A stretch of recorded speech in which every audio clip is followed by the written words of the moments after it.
আসসালামু আলাইকুম প্রিয় ভাইরা, কেমন আছেন সবাই? আশা করি খুব খুব ভালো আছেন। তো ভাইরা, আজকে আমি রাজনীতি নিয়ে কিছু কথা বলবো।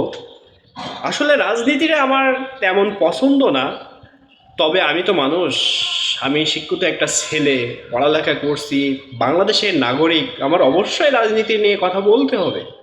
কারণ আমি যদি কথা না বলি তা আরেকজন শিখবে কিভাবে? আমার থেকে আরেকজন শিখবে, আরেকজনের থেকে আরেকজন শিখবে, এভাবেই আমাদের বাংলাদেশটা চলতে থাকবে। তো আমরা জানি যে জামাত 11টা জোট নিয়ে নির্বাচন করছে এই 13 নম্বর নির্বাচনে। ভালো।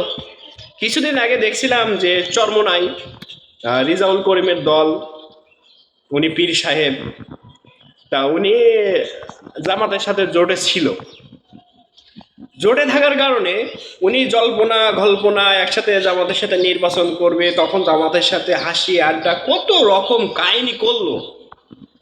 ঠিকই নির্বাচনের কিছুদিন আগে তারা কি করলো, জামাতকে বড় ধরনের একটা শর্ত দিল যে তাদেরকে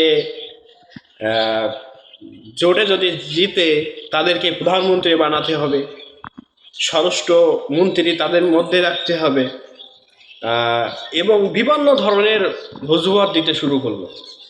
তাদের 100টা আসন দিতে হবে। তাদের পায় না 2টা আসন, কখনো সংসদে যাইতেই পারি নাই, অতটা তারা 100টা আসন দাবি করে। যাক, ভালো কথা। এসবগুলো সত্য জুড়ে দেওয়ার কারণে আসলে এই সত্যগুলো কখনো একটা বড় দল, জামাত যেহেতু একটা বড় দল, আর এই বড় দলের পক্ষে কখনোই এই সত্যগুলো মানা পসিবল না আমি মনে করি। কিন্তু তারা থাকবে না, এই জন্য তারা বিভিন্ন ধরনের কথাবার্তা বলে তারা মনে করেন জোট থেকে চলে আসে। এবার জোট থেকে চলে আসার পরে ভাই, তারা তারা কিন্তু তারা সারা দেশে ইসলাম প্রচার করে। হ্যাঁ, কিন্তু তারা জামাতের নামে বিভিন্ন ধরনের বাজে বক্তব্য, বাজে কথা সোশ্যাল মিডিয়ায় বলে বেড়াচ্ছে। তারা জনগণকে বলছে যে আমরা জামাতকে তো স্বাধীনতার আগে দেখেছি, এখন জামাতকে দ্বিতীয়বার আমরা দেখতে চাই না।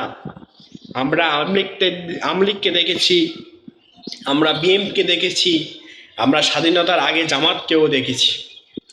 তারা স্বাধীনতার বিরোধী, আমরা তাদেরও বিরোধী, আমরা তাদের ভোট দিব না। আমরা ভোট দিব কোথায়? তা আমরা ভোট দিব হলো হাত পাকা মার্কায়। আমি একটা কথা বলি কি ভাই, তোমরা একটা আসন পাবা কিনা সন্দেহ। কিন্তু এই ধরনের মনমাইন নিয়ে একটা দল প্রধান বা একটা দলনেতারা কিভাবে চলে, আসলে আমি ভাষা খুঁজে পাই না বা ভেবে পাই না। যাই হোক, তাদের হয়তো কোনো দিক থেকে স্বার্থে কম পড়ছে, নাইতে কোনো দিক থেকে মানি টানি পাইছে, এই জন্য তারা হয়তো জোট থেকে চলে আসে।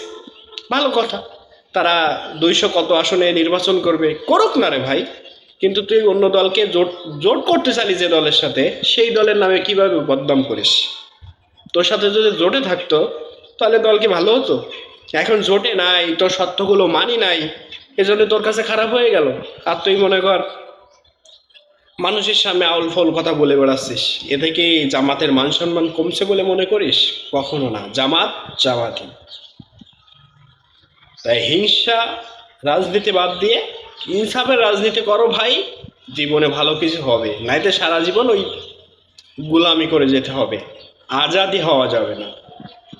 তো ভাইরা, আমি আসলে কাউকে ছোট করে কথা বলার ইচ্ছা নাই, কিন্তু তারা যা বলছে তার সামান্য কিছু কথা বললাম। তো কেউ খারাপ দৃষ্টিভঙ্গিতে দেখবেন না। তো সবাই ভালো থাকবে।